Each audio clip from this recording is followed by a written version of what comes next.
Following their escape from the Laestrygonians, Odysseus and his exhausted crew wash ashore on the mysterious island of Aeaea. Here, their journey shifts from physical survival to an eerie confrontation with magic. The trauma of recent events weighs heavily on the men as they land. Every shadow on this unfamiliar shore feels like a potential threat, and an overwhelming sense of dread begins to take hold. Deep within the island's woods stands the palace of Circe. Its grand, peaceful exterior hides the ancient and unpredictable magical power that pulses through the surrounding forest. To avoid losing his remaining men, Odysseus decides to divide them into two groups. They cast lots to decide who will lead the first scouting party into the unknown. As Eurylochus and his men approach the palace, they encounter a chilling sight. Mountain lions and wolves prowl the grounds, acting with an unnatural, eerie docility that unnerves the explorers.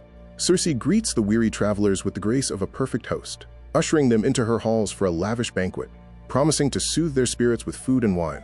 However, the banquet is a trap. The food is laced with a dark herb that transforms the sailors into swine, leaving them trapped in animal bodies while their human minds remain in silent agony. Eurylochus, having sensed the danger and refused the meal, witnesses the horrific transformation. Terrified, he flees back to the ship to alert Odysseus of the catastrophe. Upon hearing the news, the burden of leadership falls solely on Odysseus. Refusing to leave his men behind, he arms himself and sets out alone toward the witch's lair. In the woods, the god Hermes intercepts Odysseus. He gifts the king a mystical herb called Moly, an antidote intended to protect him from Circe's dark magic. At the palace, Circe attempts to transform Odysseus with her wand, but the Moly protects him. She is stunned to find that her magic has no effect on the king. Seizing the moment, Odysseus draws his sword and threatens the goddess.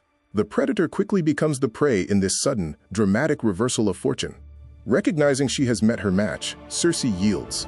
She uses a salve to restore the sailors to their human forms, who are relieved to be rescued from their beastly curse. The conflict between the two resolves into an unexpected alliance. Bound by oaths and mutual respect, the king and the goddess forge a complex bond within the walls of the palace. As time passes, the crew settles into a year of comfort on the island. While they feast on the abundance of the palace, their armor gathers dust, and the memories of their journey begin to fade. A full year passes, but the illusion of peace begins to fade. Faced with a growing, dull ache of homesickness, the crew finally approaches Odysseus, urging him to remember Ithaca and the lives they left behind. Circe eventually yields to their desire to leave, but she reveals a chilling truth. They cannot return to Ithaca yet. First, they must sail to the edge of the world and visit the Underworld. Circe commands that Odysseus must seek the spirit of the blind prophet Tiresias in Hades. Without the prophet's guidance, the path home will remain sealed, forcing them to confront death itself. This journey marks their most harrowing trial yet.